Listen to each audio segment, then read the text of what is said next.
Responsibility Matters. I'm your host, Misty Delora. I am currently a senior at West Texas A&M University, majoring in business administration.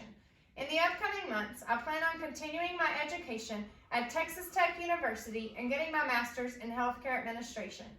I currently work as a full-time mom of Amory, Ameren, and Emmerich, also known as Tootie, and our family-owned boutique, Cotton Bells, in Roscoe, Texas.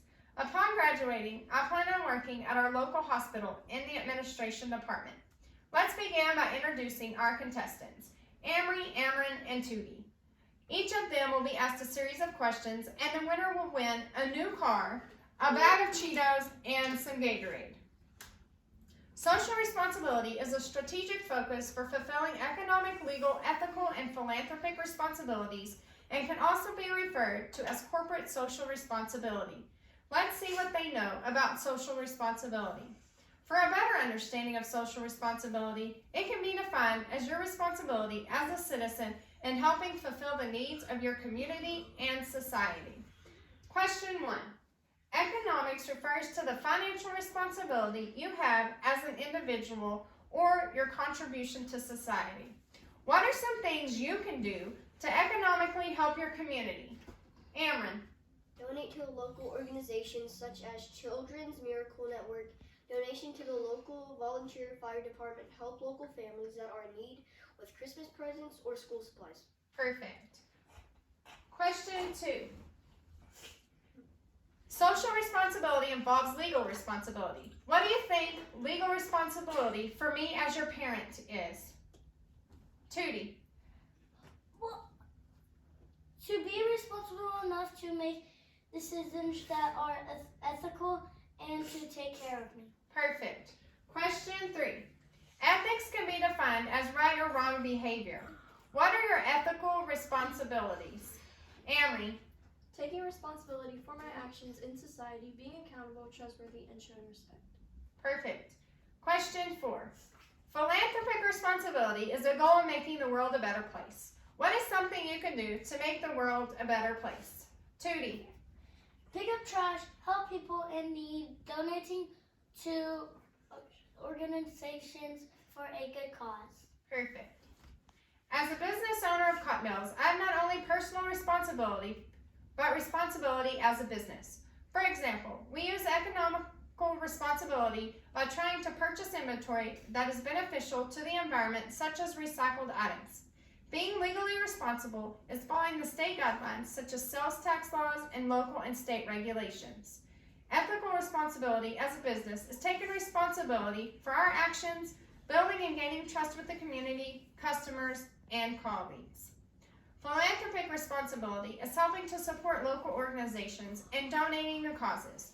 We participate in many events that we donate to, such as school events and fundraisers, city events, and Little League teams.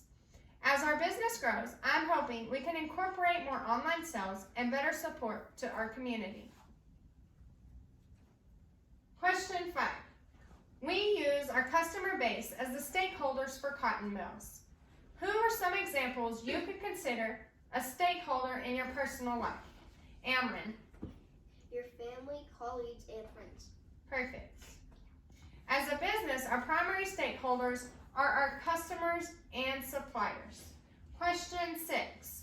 Who would you consider in your personal life as your primary stakeholder? Tootie. My mom and dad because they support me. Perfect. Question 7. Our secondary stakeholders are the media. We can survive without radio stations and commercials. What is a good example of a secondary stakeholder? Amory. Facebook, Instagram, or any other social media site. Perfect. And our score is Amory 2, Ameren 2, and our winner, Emmerich, with 3 points. Congratulations, son, on your new car, your Cheetos, and Gatorade. To be honest, responsibility, whether it is social or corporate, is not a game, but a lesson.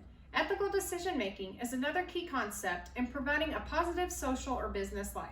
As we grow up, we develop morals, which are what we believe to be right or wrong.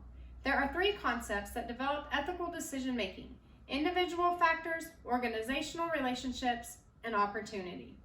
Most moral philosophies can be classified as consequentialism, ethical formalism, and justice. Consequentialism is a class of moral philosophy that considers a decision right or acceptable if it accomplishes a desired result. Ethical formalism focuses on the rights of individuals and on the intentions associated with a particular behavior rather than on its consequences. Lastly, the justice theory, which relates to evaluations of fairness or the disposition to deal with the perceived injustices of others. It is important to me to make ethical decisions while raising my children. I must think of the consequences, whether my decision is right or wrong. I also must have an ethical formalism so that my behavior doesn't get out of hand. Finally, the decisions I make not only a mom, but also as an individual, must be just. I must make sure that these decisions are not unlawful. There is no one correct moral philosophy. Each philosophy presents an ideal perspective. We must also understand that not everyone holds the same ethical values. We are each different in our own way. As a business owner, I have learned so many different aspects of ethical decision making. I have learned that not everyone will agree in your taste of merchandise and that you can't please everyone. Purchasing products that don't sell can be a consequence.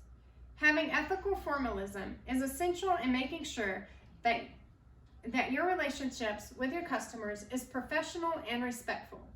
Having justice in your business is probably one of the most important concepts because unlawful actions can be very costly. We can also improve our ethical behavior, but first must understand that we are responsible and held accountable for our conduct. Not just as individuals, but also in a business setting, we can be fined or shut down due to our unethical behavior. Different philosophies and procedures can be developed to help in the aid of compliance. These types of programs are organizational ethics and compliance programs. These help companies monitor ethical values and legal requirements that benefit and help an organization.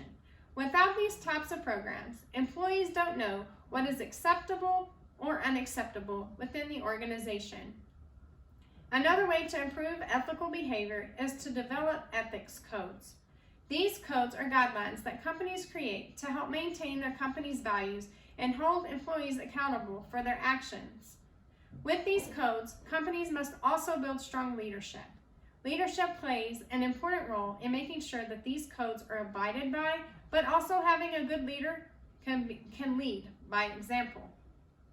It is also important to have great communication and training so that employees know what is expected of them. Companies must also monitor the behaviors of their employees and have a type of disclosure system so that the employees feel comfortable in reporting issues. Incentives for employees is a great way to encourage employees to comply with the programs and to be assured that their conduct is appreciated. Misconduct must be addressed and steps must be taken in order to discipline and prevent such mistakes from happening again. As I embark on the last 5 years as a business owner, I have learned many challenges.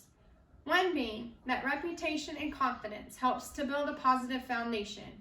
I am very satisfied in the accomplishments so far in the establishment of cotton mills. I do feel like we need to embrace the public more and offer more incentives to build a more local reputation. Many of these elements discussed have played a vital role in my understanding of how a business grows. I can apply concepts such as ethical decision making and ethical behavior in my everyday life to increase the value of my business.